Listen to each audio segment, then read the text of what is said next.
Assalamualaikum warahmatullahi wabarakatuh. Sahabat Al-Haq, kembali lagi bersama saya Eva Prastika dalam program acara Bincang Al-Haq. Kali ini saya kedatangan seorang narasumber yaitu dokter spesialis anak. Nah, dari tema kita hari ini yaitu kesehatan anak. Dokter spesialis anak ini prakteknya di RSPB atau Rumah Sakit Pertamina Balikpapan dan juga di Rumah Sakit Hermina Balikpapan. Dokter ini menempuh pendidikan sarjana di Fakultas Kedokteran Universitas Islam Indonesia pada tahun 2009. Yang kedua yaitu Medical Doctor di Rumah Sakit Umum Sragen.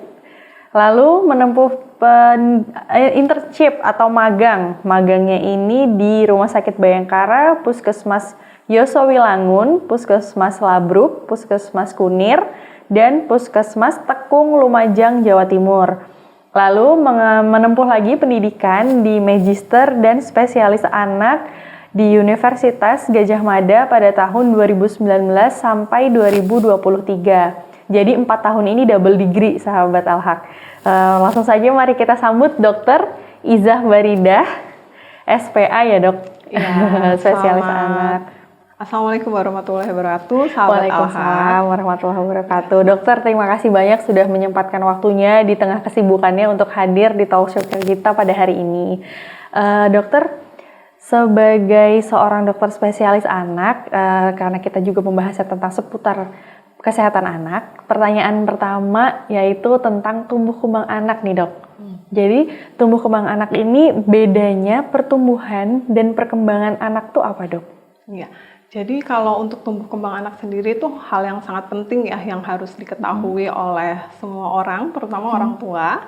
Jadi kalau pertumbuhan sendiri itu kita mengukurnya dari berat badan, tinggi badan, kemudian juga lingkar kepala, itu juga mempengaruhi. Kemudian kalau untuk perkembangan itu sendiri kita mengukurnya tentang perkembangan anak. Yang pertama terkait dari motorik kasar, motorik halus, kemudian bagaimana personal sosialnya, seperti itu. Juga nanti kemampuan bahasanya.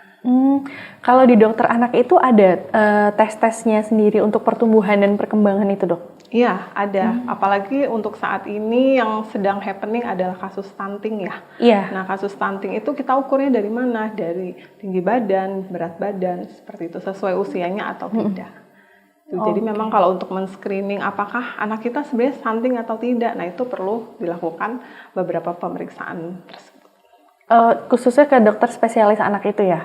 Sebenarnya kalau misalnya untuk pengukuran itu sendiri bisa dilakukan setiap bulan di posyandu. Pentingnya juga untuk mengukur pertumbuhan setiap bulan di posyandu itu juga harus diperhatikan ya kepada seluruh bapak dan ibu sekalian. Jadi yang mengisi buku kuning itu ya dok ya? Pertumbuhan kuping. itu? Oh iya, maksudnya buku kuping ya? Iya. Buku kuning lagi. Lalu ini dok, tadi kan ada pencegahan stunting ya? Ada nggak proses awal dari stunting sendiri itu masih di dalam kandungan atau nanti prosesnya sudah lahir anak ini, apa terjadi misalnya kurang gizi atau gimana tuh dok? Iya, jadi ada yang namanya 1000 hari kehidupan ya, atau periode emas. Itu sebenarnya terjadi dari sejak di dalam kandungan. Jadi memang pada ibu-ibu yang sebelum hamil, nah itu sudah harus dipersiapkan terlebih dahulu bahwa ibu siap untuk hamil ya. Kemudian nanti kalau misalnya sudah dipersiapkan, harus diperhatikan nutrisi pada ibu hamil, vitamin-vitamin yang harus dikonsumsi, kemudian juga persiapan untuk persalinannya itu sendiri. Nanti setelah anaknya lahir, itu harus direkomendasikan untuk ASI eksklusif. Jadi ASI eksklusif 6 bulan dan nanti dilanjutkan 2 tahun itu juga sangat penting ya. Ada beberapa misalnya orang tua yang menanyakan, dok boleh susu formula nggak? Nah sebenarnya tuh baiknya tetap ASI eksklusif. Dan pada ibu-ibu yang bekerja itu kita juga sudah banyak mengajarkan tentang ASI perah. Jadi nanti bisa diperah, kemudian sekarang kan sudah banyak ya alat-alat pumping ya. Nanti yang bisa diletakkan di kulkas atau freezer. Nah, seperti itu. Jadi memang ASI itu sangat penting. Kemudian nanti setelah 6 bulan ada tahapan lagi namanya MPASI. Nah, MPASI itu juga sangat mempengaruhi anak, apakah nanti anak bisa tumbuh dengan baik, bisa pencegahan stunting dan terutama mencegah untuk gangguan makan. Jadi ibu-ibu juga harus memahami bagaimana sih mempersiapkan MPASI atau makanan pendamping ASI itu yang baik sampai anak itu sudah siap makan seperti makanan keluarga sampai dengan umur 1 tahun. Setelah anak umur 1 tahun, nah itu sudah bisa makan makanan keluarga seperti yang lain. seperti Oke. itu. Berarti ini termasuk juga menu-menunya yang harus beragam, variatif gitu ya, Dok? Sebenarnya sih sebaiknya seperti itu ya. Tapi kalau bisa sebenarnya makanan yang disiapkan adalah makanan yang akan dimakan sehari-hari. Jadi ibu tidak merasa terbebani bahwa menyiapkan MPASI itu susah seperti itu ya. Jadi sebenarnya yang harus disiapkan setiap hari. Karena kan nanti setelah umur 1 tahun anak juga akan makan makanan sama ya seperti orang tuanya. Seperti itu. Jadi agar tidak membebani orang tuanya ya sebaiknya dikenalkan itu makanan-makanan yang akan menjadi prioritas untuk dimakan dan bisa disiapkan oleh orang tuanya. Seperti Makanan itu. sehari-hari yang dimakan oleh orang rumah ya, Dok? Iya, tapi yang baik adalah ya pasti mengandung 4 sehat 5 sempurna ya. Sayuran, protein hewani itu sangat dianjurkan terutama untuk mencegah stunting ya. Jadi memang ketika anak kita sudah didiagnosis misalnya stunting, nah berarti dia butuh protein hewani itu 2 kali lipat dari yang seharusnya. 2 kali lipat? Iya, seperti itu. Baik. Lalu gini, Dok, kan saat ini virus tuh semakin kencang ya, nggak hanya kita di orang dewasa aja, tapi di anak-anak, apalagi batuk pilek itu ya kayak udah jadi inilah ciri khasnya anak kecil gitu, bisa kena kapan aja. Untuk menjaga kesehatan anak itu awalnya gimana, Dok? Hal yang harus dilakukan terutama untuk kita para orang tua menjaga kesehatan anak kita gitu. Iya, jadi kan anak itu terutama anak balita ya, yang masih di bawah 5 tahun kan daya sistem imun tubuhnya itu belum sebaik orang dewasa. Jadi memang dibutuhkan makanan-makanan atau mungkin multivitamin jika memang pada kondisi tertentu untuk menjaga imunnya. Makanan yang bergizi sih terutama. Ketika anak itu sudah misalnya makan makanan yang bergizi, sayurnya mau, kemudian proteinnya mau, itu harusnya sih terbentuk imunitas yang lebih baik. Tapi ketika anak-anak itu misalnya tadi ada gangguan makan, sulit makan, atau mungkin sudah sampai dengan stunting, nah itu membutuhkan suplementasi. Suplementasinya bisa multivitamin yang mengandung vitamin A, D, ya, A, B, A, D, E, K, atau bisa juga mungkin kalau memang anaknya sudah stunting perlu kita cari tahu lagi apakah memang ada kekurangan yang paling sering adalah kekurangan zat besi. Zat besi? Iya, jadi memang cenderungnya orang Indonesia adalah kesulitan makan makanan yang mengandung zat besi. Jadi memang pada anak di bawah 2 tahun tuh kita merekomendasikan untuk diberikan suplemen zat besi. Tapi memang jika memungkinkan ya dicek dulu darahnya. Tapi jika tidak sebenarnya boleh saja direkomendasikan untuk diberikan. Jadi kalau kekurangan zat besi ini rekomendasinya selain suplemen untuk makanannya sendiri apa, Dok? Menu-menu makanannya gitu? Sebenarnya paling bagus adalah daging merah. Daging merah dan protein hewani juga banyak kandungan zat besinya. Kalau sayuran bisa sayur bayam seperti itu. Oh iya sih, kalau yang saya tahu juga kan sayur bayam tuh yang tinggi zat besinya. Iya, betul. Dan ini, Dok, saya tuh pernah dengar dari bidan gitu kan, katanya kalau kita mau makan bayam untuk anak kecil itu dihidangkannya harus yang 1 ikat bayam itu. Atau berapa porsi sekali makannya untuk mendapatkan zat besi? Sebenarnya kalau misalnya porsi sih sebenarnya anak kecil itu 1 mangkuk aja cukup sih, 1 mangkuk. 1 mangkuk. Iya. Tidak harus 1 ikat. Atau kan bayam tidak hanya bisa dikonsumsi lewat sayuran, bisa juga dibikin seperti kayak keripik gitu ya. Oh, keripik bayam. Ya, itu juga bisa untuk jadi finger food mereka sih. Iya, finger food, baik. Lalu ini, Dok, tadi kan saya sempat menyebutkan batuk pilek ya. Sebenarnya batuk pilek pada anak itu selain imunitasnya yang rendah yang harus dijaga, normalnya itu memang berapa kali sih, Dok, anak itu terkena batuk pilek?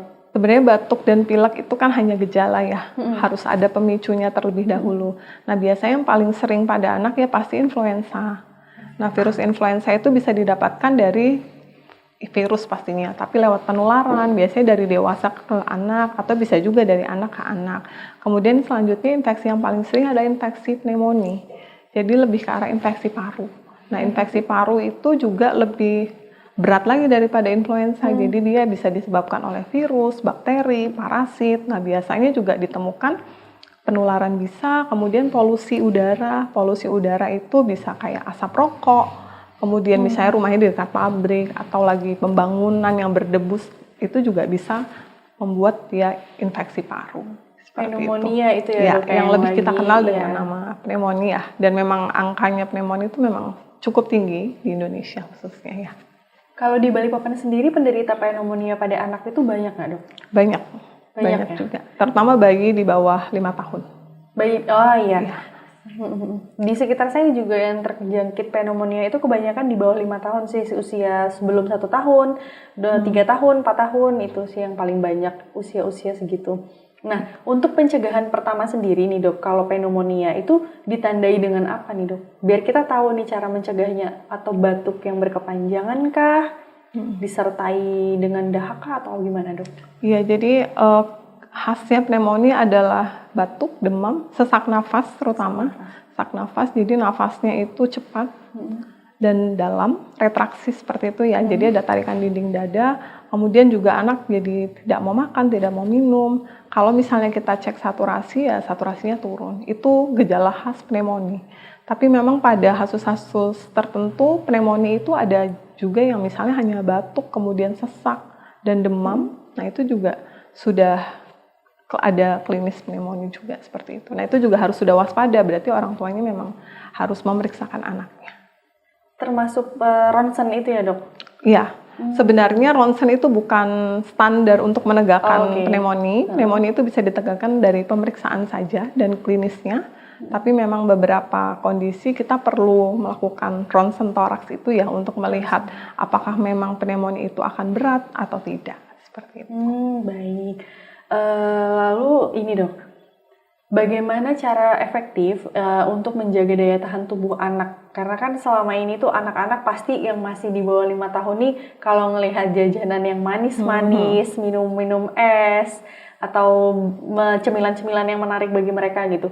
Menjaganya itu gimana nih dok? Iya, kalau misalnya untuk itu pentingnya tadi memilihkan MPASI dari awal. Nah, jadi memang itu adalah PR pertama sebenarnya sebelum anak-anak itu menyukai hal-hal seperti itu. Nah, itu MPASI itu sangat penting. Jadi MPASI kita memperkenalkan apa yang akan dia makan seterusnya. Jadi kalau bisa, jadi tidak memperkenalkan makanan yang mengandung banyak MSG. Mungkin ya seperti ciki-ciki, kalaupun minuman yang manis itu, kalau minuman kotakan tuh sangat tinggi ya gulanya dan pengawetnya. Jadi kalau misalnya memang memberikan minuman manis mungkin bisa diganti susu atau jus kan sebenarnya juga variasinya banyak ya. Nah seperti itu. Kemudian kalau misalnya untuk pencegahannya sendiri juga perlu dilakukan imunisasi. Jadi imunisasi itu sendiri kan banyak ya. Program pemerintah juga ada yang harus dilengkapi, kemudian ada juga rekomendasi dari dokter anak. Nah, beberapa kabar baiknya adalah infeksi pneumonia dan rotavirus itu biasanya untuk diare ya, penyebab diare itu juga sudah dimasukkan ke dalam program pemerintah sejak tahun lalu. Jadi memang bagi ibu-ibu dan bapak-bapak yang menganggap terkadang, oh ya kadang imunisasi pneumonia kan memang sangat mahal ya. Iya, lumayan. Jadi ketika tahu itu harus dimanfaatkan sebaik mungkin. Jadi baru tahun lalu diadainnya nih dok? Iya. Jadi memang yang lahir tahun lalu ya, mulai tahun lalu dulu. Pantesan nih anak saya waktu lahir 2021 itu belum dapat dong, makanya dapat tambahan imunisasi pneumonia itu sampai kalau nggak salah 3 kali waktu itu. Iya, jadi yang baru tahun kemarin itu sudah mulai ada pencanangan bahwa imunisasi PCV namanya dan rotavirus itu sudah bisa dilakukan dan mendapatkan secara gratis ya. Itu di Posyandu, kemudian di Vaskes 1 dari setiap daerah itu sudah mendapatkan. Jadi memang itu harus diberikan. Kenapa imunisasi itu kan mencegah dari kekebalan ya. Kekebalan daerah sekitarnya juga. Jadi ketika anak itu diimunisasi bukan berarti dia tidak terkena sakit, tapi ketika dia terkena sakit itu akan lebih ringan dan apabila dia tertular bisa saja dia sudah punya kekebalan tersendiri. Udah ada shieldnya sendiri di tubuh mereka ya. Jadi mungkin bisa jadi tidak kena seperti itu sih. Jadi mindsetnya orang-orang tua yang masih percaya kalau anak saya lebih baik nggak usah diimunisasi nih gitu. Iya itu salah ya. Dok ya. Karena begini, di negara Arab pun, di negara-negara Arab, di Arab Saudi, Dubai, daerah Timur Tengah ya, imunisasi itu juga dianjurkan. Dan mereka semua imunisasi gitu. Jadi sebenarnya dalam Islam juga hukumnya bukan wajib, tapi sebaiknya juga dilakukan imunisasi karena lebih banyak manfaatnya daripada mudaratnya. Iya, baik. Oke. Jadi kalau memang ini kayak seperti contohnya anak saya nih dok, 2021 lahirnya. Kalau mau mendapatkan PVC tadi itu bisa ke Vaskes 1-nya ya? Kalau 2021 nggak bisa. Oh, jadi yang baru lahir baru 2022 akhir lah. Ada yang 2022, ada yang 2023, tergantung Vaskesnya.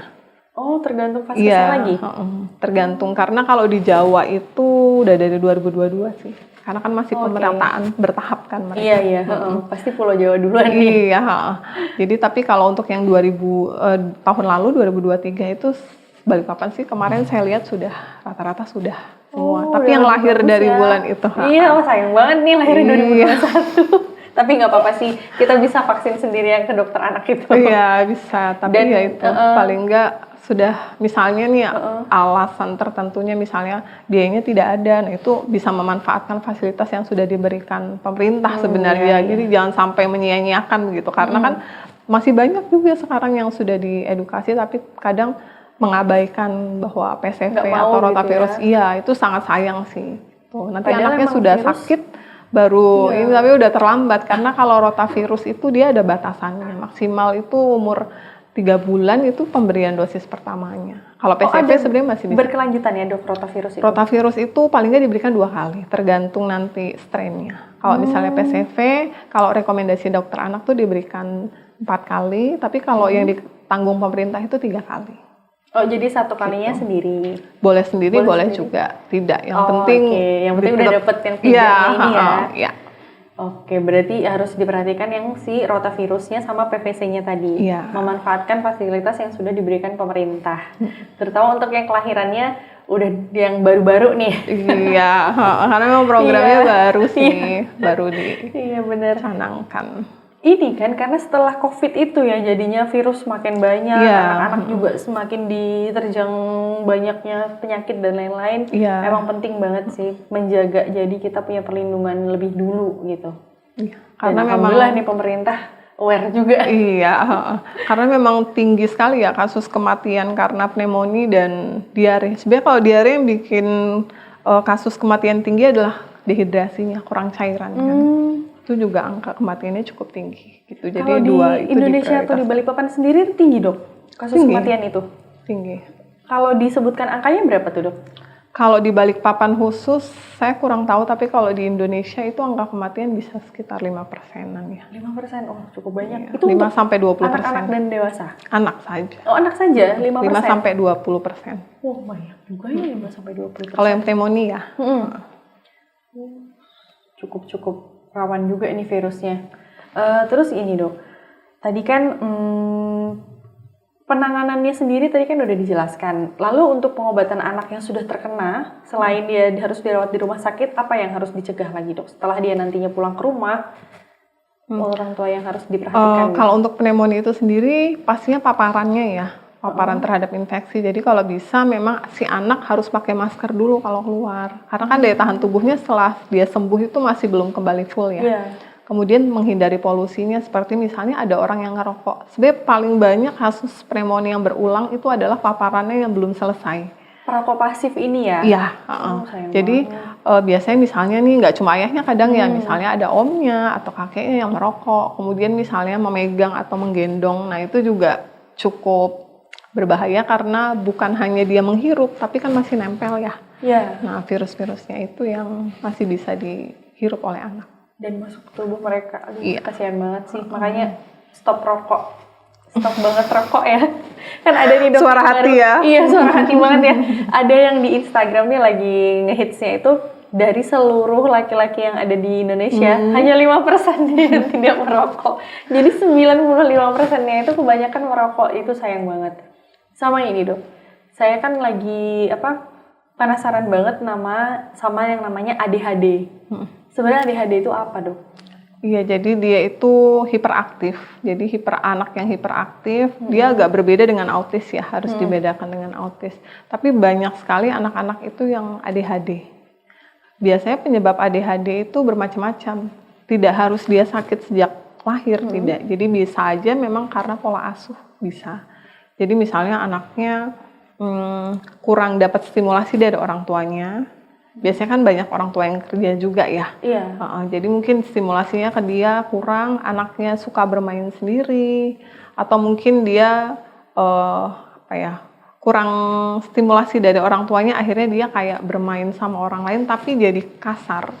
Maksudnya stimulasi ini kedekatan antara anak dan orang tua? Karena kan kalau anak itu misalnya dia belajarnya lebih baik dari TV. TV YouTube lah ya. Sekarang kan banyak sekali YouTube ya. Jadi dia hanya mencontoh dari situ. Misalnya kan kalau YouTube tuh kita nggak bisa mengawasi full apakah banyak sekali sekarang program anak yang menampilkan kekerasan walaupun dalam bentuk kartun sebenarnya ya. Apalagi games. Nah, games itu juga lumayan berbahaya sih. Jadi ketika itu dia tidak dijelaskan oleh orang tuanya mana yang baik dan mana yang tidak baik, dia mempraktekkan misalnya kekerasan itu games. Kan ada ya kekerasan yang berantem akhirnya dia melakukan itu ke temannya karena berkelanjutan tidak ada yang memberitahu, akhirnya itu jadi kebiasaan, akhirnya anaknya jadi suka mukul misalnya, jadi suka marah, tantrum.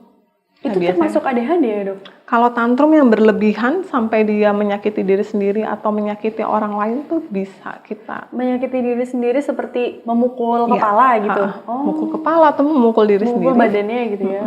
Bentuk dari marah dia ya. Iya. Apalagi misalnya dia marah tanpa sebab, itu juga bisa kita arahkan ke ADHD, tapi tetap ada beberapa hal yang harus diperhatikan sih sebenarnya. Ada tesnya lagi?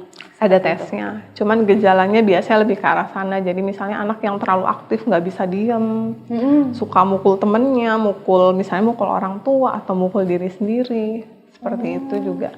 Saya pikir ADHD itu karena gula tadi ya, yang konsumsi gula pada anak yang terlalu berlebih gitu. Kalau misalnya itu bisa jadi faktor resiko sebenarnya, lebih ke arah faktor resiko. Gitu, makanya kan penggunaan susu formula yang berlebihan itu juga tidak bagus karena bisa mengganggu gangguan makan. Nah, bisa juga misalnya anak yang terlalu lama mengkonsumsi susu formula sampai dengan, misalnya kan ada juga tuh anak-anak yang minum susu formula sehari 4 gelas. Iya. Seperti itu kan, karena dia nggak mau makan. Jadi kan butuh minum orang susu. tuanya ngasih susu terus. Iya, nggak apa-apa susu, yang penting dia tumbuhnya baik. Iya, kebanyakan anak suffer kan juga gitu sebenarnya tumbuhnya baik ya, rata-rata. Itu tapi kan gulanya tinggi sekali susu formula itu. Akhirnya nanti dia bisa jadi tantrum sih, sebenarnya lebih ke arah tantrum dulu. Nanti mungkin lama-lama bisa jadi ADHD. Gadget itu juga itu tadi. Gadget itu juga sangat berperan penting sih sebenarnya terhadap faktor resiko. Anak ya? Ya, nanti jatuhnya jadi gangguan emosi. Ke psikolog lagi nantinya untuk pemeriksaan. Gangguan emosi itu sebenarnya kalau anaknya masih di bawah 5 tahun tetap ketumbuh kembang anak dulu. Nanti biasanya kita terapi ke rehab medik. Jadi apakah anaknya perlu terapi perilaku, dan sebenarnya gejala awalnya itu sebenarnya sulit bicara dulu. Jadi bicaranya cuman 1 kata, 2 kata, atau tidak jelas. Nah, biasanya keluhan utamanya itu. Sulit bicara sama perilakunya jadi berlebihan. Nah, itu awal-awal gejala dari ADHD itu. Oke. Itu udah mulai terlihat sekitar umur 2-3 tahun. 2-3 tahun. Harus diwaspadai juga nih ya. Berarti awareness dari orang tuanya sendiri untuk mendampingi anak, saling memberikan stimulasi yang baik untuk anak, itu juga mempengaruhi sampai nantinya pertumbuhan ini berlanjut terus ya dok? Iya, sebenarnya idealnya kan anak-anak tuh 0-18 tahun ya. Tapi kan masa emas dia yaitu 2 tahun pertama, kemudian kalau pertumbuhan perkembangannya paling nggak sampai dia anak sekolah sih. Anak sekolah? Iya. SD gitu ya? Iya, SD kan baru mulai kita lihat apakah dia bisa mengikuti pelajaran dengan baik. Oh iya. Seperti itu, apalagi sekarang itu katanya sudah tidak ada kenaikan kelas ya. Iya sih, yang baru jadi, gitu ya dok? Iya, karena itu agak susah parameternya. Kemarin ada beberapa pasien yang, iya dok, saya tanyakan, anaknya ADHD tapi udah kelas 3 SD ya. Apakah dari kelas 1 SD sampai dengan kelas 3 SD tidak ada komplain misalnya dari gurunya, anak ini sebenarnya bisa naik kelas atau tidak. Nah, sekarang udah nggak ada naik kelas dong gitu. Oh gitu. Saya juga baru tahu kalau ternyata nggak ada yang naik kelas. Jadi sulit untuk mengukur apakah anak ini sebenarnya ada gangguan belajar, apakah ada gangguan emosi, bisa mengikuti pelajaran atau tidak. Nah, itu PR orang tua juga sih sebenarnya untuk memantau itu. Harusnya setiap orang tua itu mengetahui paling nggak masa-masa emasnya. Jadi misalnya anak 1 tahun harusnya bisa apa aja sih. Oh iya. Nah, milestone-nya ya. Biasanya di buku pink ada yang dok yang dicentang-centang gitu. Anak umur 2 tahun harusnya bisa apa aja sih. Ya paling gampang itu sebenarnya ya untuk dikenali. Umur 3 tahun ada apa sih yang dia belum bisa. Nah, kalau ada yang belum bisa, nah itu coba dikonsultasikan. Ke tumbuh kembang itu tadi? Iya, sebenarnya awalnya ke posyandu dulu boleh, tapi nanti kalau misalnya posyandu masih belum bisa menangkap itu, nanti boleh juga ke dokter anak langsung. Seperti itu. Oke, baik. Tadi ini juga perlunya vitamin atau suplemen untuk anak nih dok di bawah 5 tahun, dan contohnya suplemen apa nih yang diperlukan untuk anak-anak kita di zaman sekarang ini dok? Karena terkait tadi ya gangguan makan dan sulitnya makan makanan yang zat besi, biasanya memang WHO itu merekomendasikan anak di bawah umur 2 tahun itu dosis suplemen saja sudah boleh penggunaan zat besi. Kalau memang dia kok stunting, berat badannya susah naik, nah itu perlu dilakukan pemeriksaan darah dulu memang HB-nya turun atau tidak. Kalau turun ya berarti nanti dosisnya bukan dosis suplemen lagi, tapi dosisnya terapi. Kemudian banyak yang menanyakan perlu nggak vitamin D. Iya, vitamin D dok. Vitamin D itu sangat happening semenjak COVID. Iya. Jadi COVID itu banyak sekali, rata-rata di guideline di terapi-terapi COVID itu menggunakan vitamin D. Jadi vitamin D itu bagus untuk pertumbuhan tulang, daya tahan tubuh itu juga direkomendasikan tuh baik. Cuman memang apakah perlu dikonsumsi rutin? Sebenarnya tidak. Jadi bagaimana dok? Hanya untuk misalnya kalau anaknya kok sering batuk pilek atau daya tahan tubuhnya kan turun ya misalnya. Nah itu boleh dikonsumsi. Kalau memang ragu misalnya anaknya kok misalnya jalannya nggak sesuai, kan terkait tulangnya ya. Oh maksudnya jalan kaki langkah kakinya ya? Misalnya anaknya kok jadi terlambat jalan atau misalnya ya itu tadi pentingnya mengetahui ya kira-kira harus bisa apa aja. Nah misalnya ada gangguan di motoriknya itu juga boleh kita cek dulu sih sebenarnya vitamin D-nya. Gitu, perlu nggak? Tapi dari ini selama dokter praktek dan menemukan pasien-pasien gitu, ada nggak dok yang ditemukan lebih parahnya kondisi anak ini gitu sampai membutuhkan suplemen lain atau kasus-kasus tertentu apa gitu? Kalau untuk suplemen zat besi banyak sekali di balik papan ini. Kayaknya 80% pasien saya kalau dicek HB-nya semua rendah ya. Itu 10, anak 11. usia berapa dok? Di balita ya, di bawah 5 tahun. Karena memang zat besinya yaitu, ini tidak memandang status ekonomi ya, karena memang itu kan murni pola makan yang diberikan ya. Apalagi misalnya makanan-makanan fortifikasi, itu juga kan kandungannya. Fortifikasi itu yang nggak boleh sebut merek ya, tapi itu yang sudah instan. Iya, instan. Makanan-makanan olahan yang misalnya tinggal goreng atau apa gitu juga. Sosis gitu dok, berpengaruh ya? Berpengaruh sih, gitu. Makanya memang rata-rata zat besi harusnya dicek pakai morfologi darah tepi. Tapi kalau HB, rata-rata HB-nya itu cukup rendah sih. Rata-rata di bawah hemoglobin. Harusnya sih kalau anak-anak kita pukul ratanya 12-14. Kalau sudah di bawah itu nanti kita harus lihat lagi kadar MCV, MCH namanya ya. Komplit itu ya. Biasanya biasanya kan dia datang udah rawat inap ya.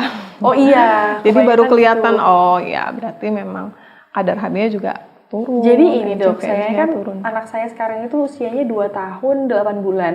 Nah saya tuh pengen tanya sebenarnya sama dokter anak nih, kebetulan pas ada dokter Izzah. Nah anak ini sebenarnya bisa dicekkan laboratorium itu dari usia berapa dok? Misalkan kita mau ngecek pribadi nih, mau tahu apa aja sih hasil dari laboratorium anak kita ini sebenarnya normal atau enggak gitu. Jadi sebenarnya kalau kita mau melakukan pemeriksaan kan tergantung indikasi juga ya. Tapi kalau misalnya hanya untuk screening, yang penting sebenarnya mungkin cuma hemoglobin aja sih, darah rutin itu. Kalau misalnya yang seperti vitamin D yang tadi saya bilang itu kalau memang dia ada khusus aja. Perlu, karena kan tidak semua orang vitamin D-nya turun ya. Tapi kalau misalnya anemia karena sesuai epidemiologi kasusnya banyak turun, nah itu biasanya kita rekomendasikannya sih pemeriksaan itu saja dulu.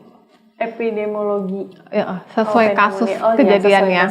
Tapi kalau untuk kita periksa pribadi itu perlu dokter rujukan. Biasanya kan kalau kita mau cek laboratorium perlu rujukan dari dokter anak. Kalau saya pribadi nih misalnya, kalau saya kan udah dewasa biasanya itu 1 tahun sekali atau enggak 6 bulan sekali itu biasa kita pemeriksaan rutin kayak MCU. Anak ini kalau mau kita cekin juga itu nggak apa-apa berarti dok ya? Boleh aja sih sebenarnya. Cuma yang sesuai indikasi aja. Paling sering ya mungkin darah rutin itu aja sih. Darah rutin ya. Baik. Ini dok, tadi nih. Gimana sih caranya membuka pikiran orang tua nih untuk imunisasi? Kan biasanya ada yang di buku pink itu udah dikasih tabel full nih. Imunisasinya apa aja, bulan berapa aja. Nanti kadang si bidannya juga nambahin tanggalnya harus tanggal berapa nih di bulan selanjutnya. Untuk melengkapi itu biar anaknya juga dapat imunisasi yang komplit biar nggak kelewatan. Gimana dok? Iya, jadi sebenarnya kalau misalnya imunisasi itu harus difikirkan bahwa itu imunisasi adalah hal yang wajib bagi setiap anak. Kenapa? Karena sebenarnya kalau misalnya kita tidak mengimunisasi anak kita, sebenarnya kita juga tidak bisa memberikan kekebalan untuk sekitarnya. Itu jadi misalnya kalau orang tua berpikir, oh yang penting anak saya nggak imunisasi kan paling yang sakit dia, misalnya seperti itu ya. Tapi sebenarnya tidak. Ketika ibu memutuskan atau ayah memutuskan untuk tidak mengimunisasi anaknya, nah itu sebenarnya juga bisa berdampak ke yang lain. Gitu. Jadi berdampaknya namanya herd immunity. Jadi ketika misalnya ada virus nih, nggak kena ke anaknya, tapi misalnya ke orang lain. Nah orang lain itu tidak diimunisasi ya, nanti dia bisa menyebarkan lagi ke yang lain, akhirnya juga bisa sampai ke anak itu. Iya. Gitu. Anak orang lain juga, maksudnya dia bisa menyebarkan ke yang lain. Oh, jadi ya sama-sama harus saling menjaga juga ya. Iya. Jangan sampai disepelekan masalah imunisasi untuk anak ini ya. Dan yang paling penting adalah pemikiran bahwa ketika kita bisa mencegah suatu penyakit, kenapa kita harus menunggu sakit? Nah itu, benar.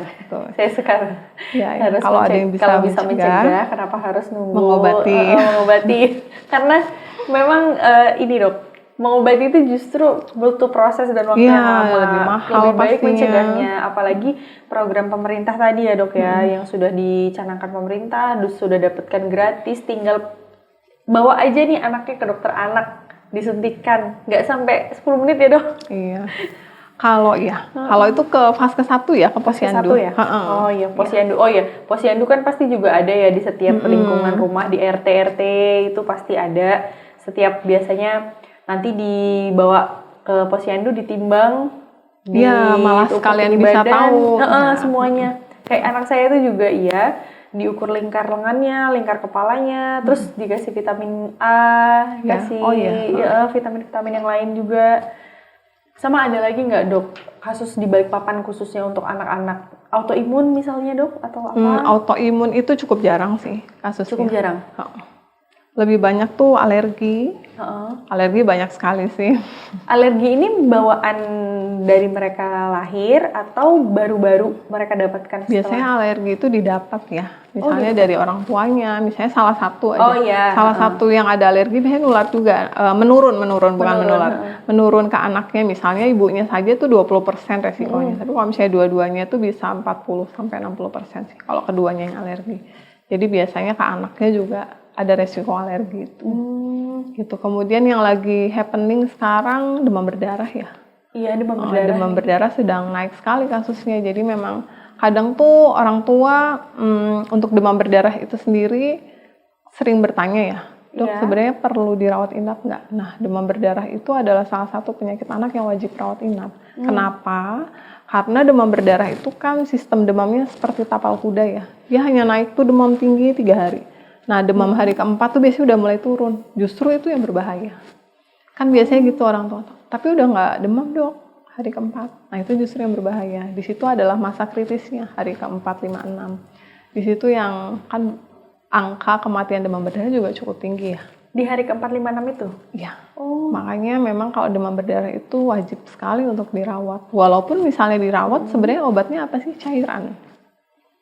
Gitu. Cuma memang kita, itu ya? Iya.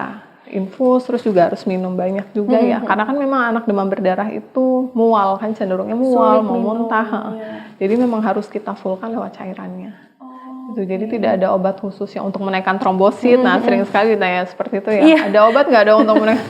Nggak ada. Trombositnya turun, nanti tiba-tiba dikasih telur puyuh, kacang hijau. Trombosit itu akan naik sendiri di hari ke-7 ketika masa kritisnya terlewati. Oh, jadi sebagian orang yang berpikir kalau udah tidak demam itu tidak sakit lagi itu justru salah ya? Iya, banyak yang keliru di situ. Karena harusnya bukan dibawa pulang malah ya dok? Justru itu harus dirawat.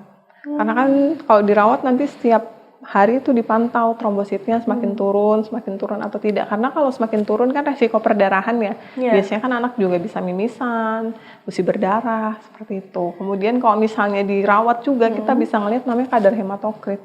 Itu untuk kecukupan cairannya. Jadi kalau misalnya hematokritnya terlalu tinggi, nah itu anak ada resiko juga untuk shock.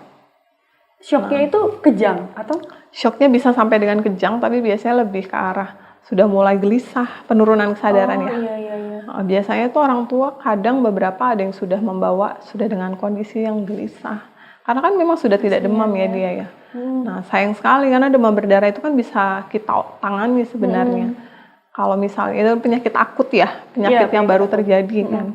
Jadi jangan sampai kalau misalnya itu jadi kasus yang meninggal, itu sayang sekali sih. Ada yang sampai udah dibawa ke dokter nih, dokter Iza tangannya udah sampai yang kayak gitu nggak, Dok, kejang gitu? Sudah, tapi yang sama di Balikpapan belum ya. Dulu kalau waktu sekolah itu lumayan banyak karena kan dikirim dari daerah-daerah ya. Harus ke rumah sakit yang lebih besar. Iya, karena udah terlambat juga. Biasanya sudah terlambat dibawa ke rumah sakit daerah tertentu, tapi sudah tidak bisa, itu baru dibawanya ke Sarjito kalau dulu ya. Sarjito. Iya, di pusat rujukan nasional kan dulu kalau di Jogja di Sarjito ya. Seperti itu. Sayang banget ya, Dok, ya. Iya, jadi kita sangat menyayangkan kalau demam berdarah itu tidak bisa ditangani dengan baik. Jadi memang kesadaran orang tua, kemudian juga puskesmas, posyandu di sekitar untuk mengedukasi terkait demam berdarah itu penting sekali sih. Makanya ini lagi digalakan banget fogging juga di sekitaran fogging, rumah. 3M+. 3M+ ya, mengubur, menutup. Itu juga harus diterapkan. Sama menguras sih.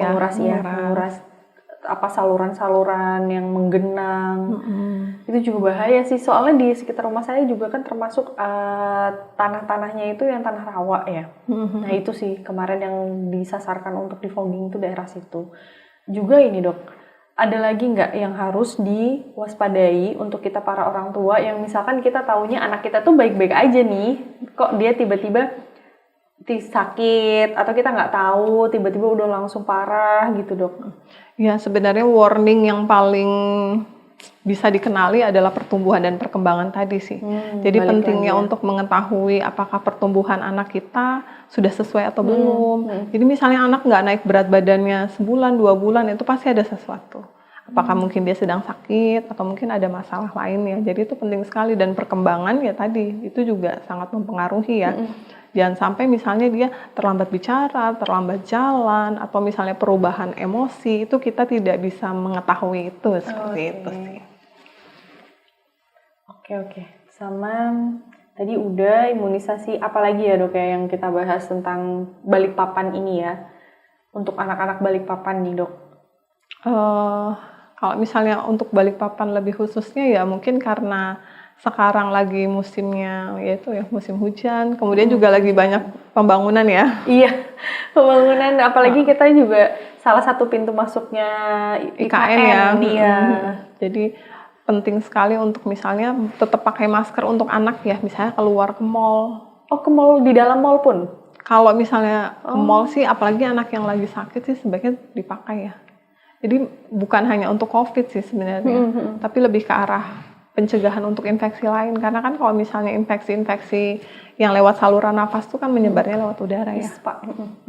Kemudian ya tadi itu tentang demam berdarah, itu juga penting sekali sih untuk menerapkan pencegahannya terlebih dahulu ya, nanti sebelum kita mengenali gejalanya juga penting, tapi pencegahannya itu juga jauh lebih penting juga. Oke, sama ini, Dok, kan kemarin itu salah satu teman kita juga di kantor ini itu anaknya ada yang operasi amandel. Nah untuk pertama kali kan pasti kalau orang tua tuh nyalahinnya kebanyakan minum es. Iya. Gitu. Jadi amandel itu apa sih, Dok? Dan penyebab utamanya tuh karena apa? Iya, jadi namanya tonsilitis ya. Kalau amandel tuh lebih ke arah infeksi sih. Jadi kalau misalnya diperiksa, harusnya kan amandel orang ada pasti, tapi kecil aja, nggak kelihatan harusnya. Tapi dia bisa membesar. Nah, membesar tuh pemicunya apa? Yang pertama pasti yaitu makanan MSG. Es juga bisa, karena es kan banyak juga ya MSG-nya. Kemudian gula itu sebenarnya yang berbahaya adalah gula buatan ya. Sukrosa. Pemanis buatan. Jadi kalau gula murni tebus sih sebenarnya enggak ya. Jarang. Tapi kalau misalnya sekarang tuh lebih banyak pemanis-pemanis buatan. Dan biasanya anak-anak amandel tuh juga ada resiko alergi. Karena dia memang, ya biasanya tuh pasti kalau ditanya ada juga tuh alerginya. Cuma yang belum tahu apa spesifiknya. Jadi ketika dia makan minuman tertentu, nah dia lama-lama bisa membesar. Dan ketika dia sudah membesar, biasanya kan kalau membesar dan lagi merah tuh pasti keluhannya demam tinggi, batuk. Nah itu kalau misalnya udah terlalu sering kambuh, karena kan dia setiap kambuh tuh harus dapat antibiotik ya untuk mengecilkan amandelnya. Tapi kalau sudah terlalu sering kambuh, misalnya tiap bulan kalau sudah kambuh ya dan sudah besar sekali, itu memang biasanya harus dioperasi atau diambil. Oh, dioperasi itu pengangkatan, Dok? Iya, amandel. Berarti resiko untuk imunnya itu bisa jadi lebih mudah terkena sakit daripada orang yang amandelnya masih lengkap gitu? Tetap masih bisa seperti itu juga sih, karena itu juga bagian dari salah satu pertahanan imun ya. Seperti itu, cuman ya itu karena dia sudah terlalu sering kambuh, ya tetap harus diambil. Makanya pencegahannya itu tadi pola makannya. Kita tidak bisa bilang dia alergi sesuatu tanpa mengecek ya. Cuman kan untuk pengecekan alergi itu cukup mahal. Jadi lebih banyak menuduh. Menuduhnya kayaknya karena S, karena MSG. Biasanya lebih karena itu sih penyebabnya. Tapi lebih baik memang dicek ya, Dok? Kalau memang amandelnya sudah sampai besar, apalagi anaknya ada riwayat kayak batuk pilek berulang, nah itu baiknya sih memang dicek. Biar kita tahu kira-kira kalau alergi kan obatnya adalah menghindari.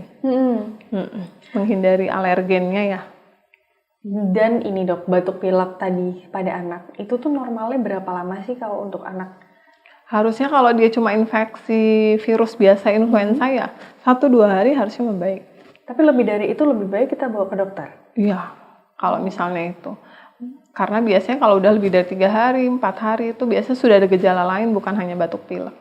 Contohnya apa, Dok? Bisa jadi demam, biasanya dia udah jadi demam tinggi atau mungkin udah jadi sesak. Biasanya yang cepat seperti itu tuh pneumonia sih.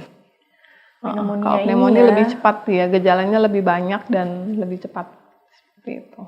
Iya sih, kemarin itu juga sama anaknya teman saya yang masih belum 1 tahun itu sampai harus dirawat inap lagi, jadi pulang pergi rumah sakit. Nah berarti faktor resikonya belum selesai dia, mungkin ada faktor resiko yang membuat dia jadi berulang terus. Jadi lebih baik dirawat inap dulu sampai ketemu nanti si faktor utamanya itu, Kak, Dok? Kalau dirawat inap kan sebenarnya sampai dia selesai perawatannya, sampai dia dinyatakan sembuh ya.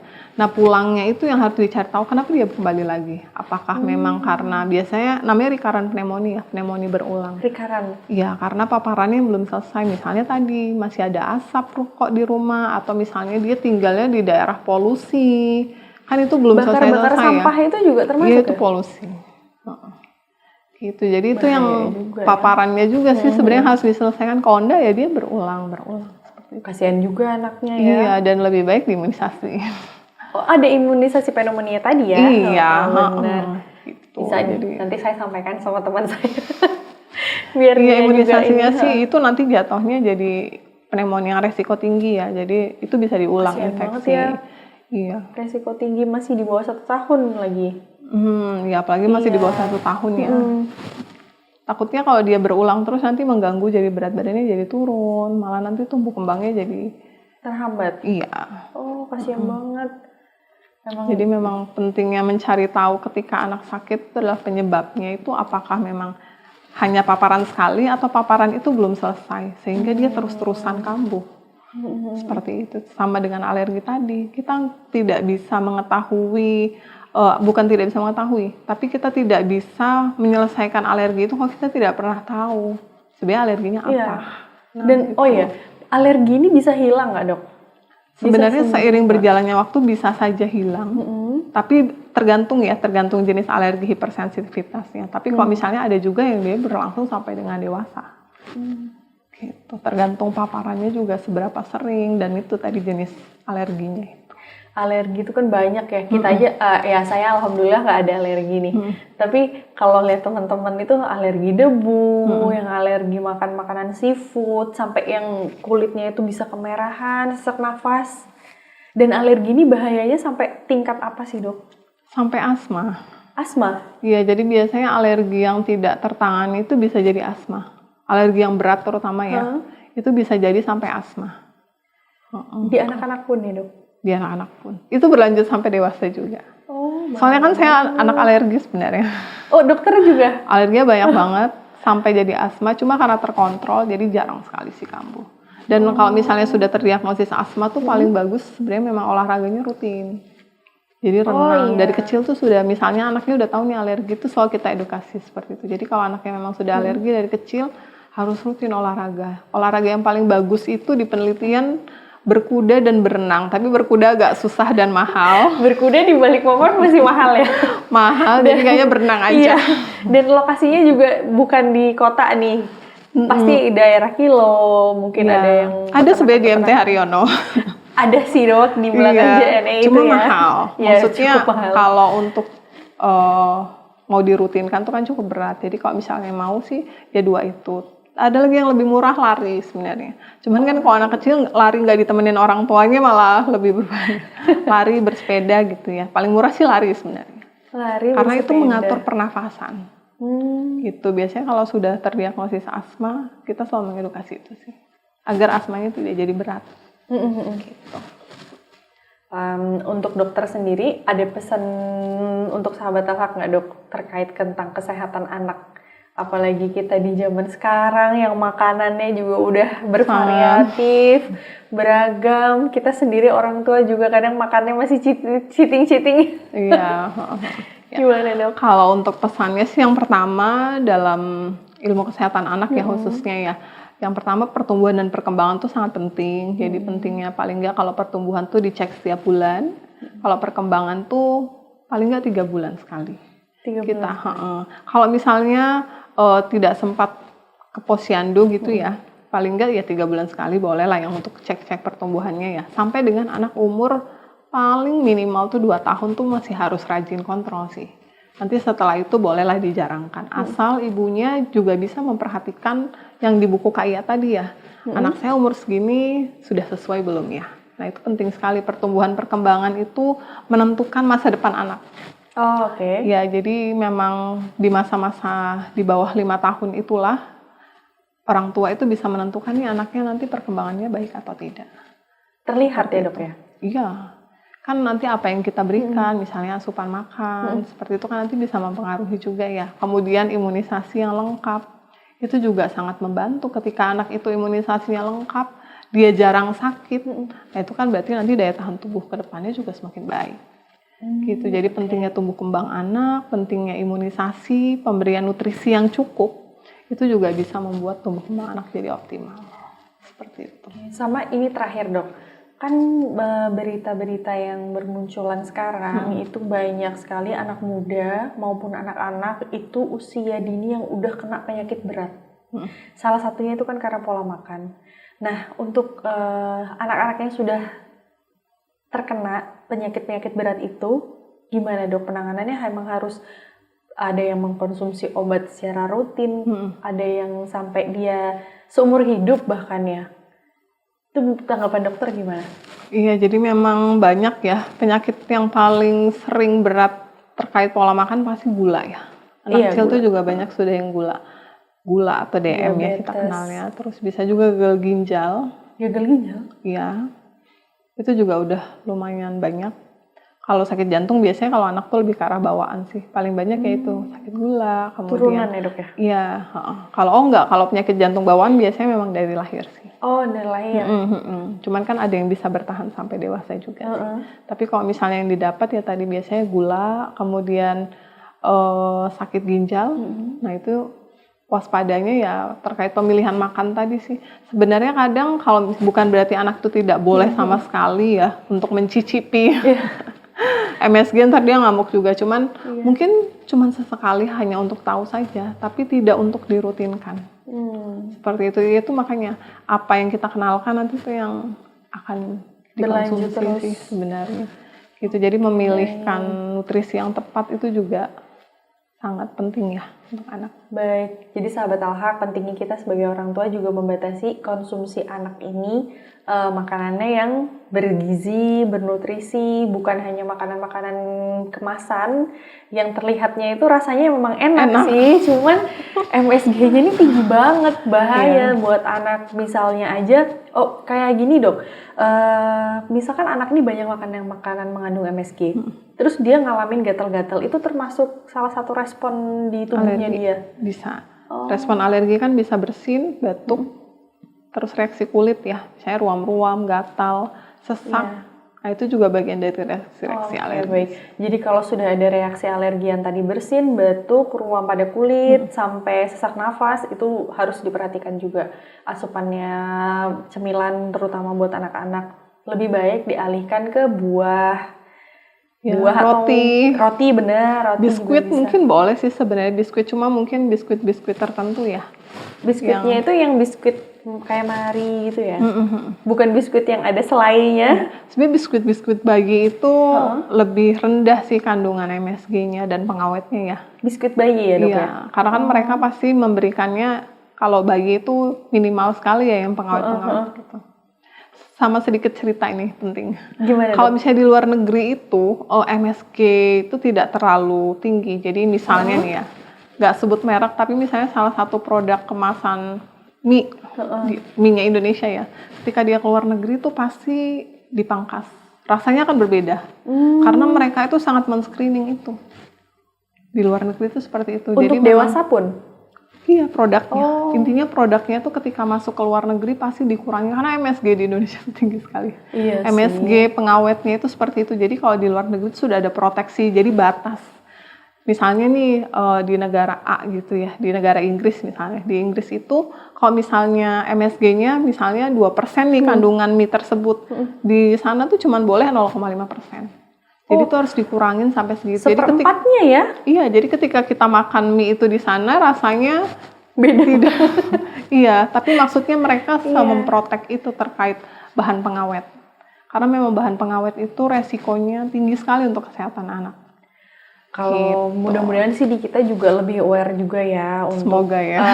produsen-produsen makanan itu untuk menjaga juga MSG, pengawet dan lain-lainnya juga buat kesehatan kita nantinya berjangka panjangnya ini loh. Nggak hanya anak-anak, kitanya juga nih yang orang tua biar nggak kena penyakit-penyakit. Iya. Apa ada yang lain timbul di masa tua kah atau apa gitu ya? Iya. Oke, baik. Dokter, tadi itu pertanyaannya sudah saya sebutkan semua. Terima kasih banyak Dokter Iza. Semoga teman-teman juga bisa memahami yang disampaikan Dokter Iza tadi, bisa mengambil ilmunya, menerapkannya di keluarga, menjaga kesehatan, juga menjaga 3M plus ya dok ya, untuk yang demam berdarah, menjaga pertumbuhan, perkembangan anak, rajin untuk imunisasi, memeriksakan ke posyandu dulu nih untuk tingkat yang bawahnya nanti sampai akhirnya bisa diperiksakan ke dokter kalau memang diperlukan. Semoga anak-anak kita juga selalu dilindungi, selalu sehat. Amin. Dokter juga terima kasih banyak dok, apalagi banyak menangani pasien-pasien, semoga dimudahkan semuanya. Amin. Terima kasih banyak ya dokter sudah bersedia hadir. Baik sahabat Al-Haq, terima kasih telah menyaksikan talk show hari ini bersama Dr. Iza Merida, spesialis anak yang nanti mau periksa anaknya ke dokter spesialis anak bisa ya ke RSPB atau Rumah Sakit Hermina Balikpapan. Terima kasih banyak dokter. Saya Eva Prastika untuk sahabat Al-Haq semua menitip pesan kesehatan itu harus dicegah. Jadi lebih baik mencegah daripada mengobati. Ya dok ya. Baik, sekian dari saya. Terima kasih. Wassalamualaikum warahmatullahi wabarakatuh.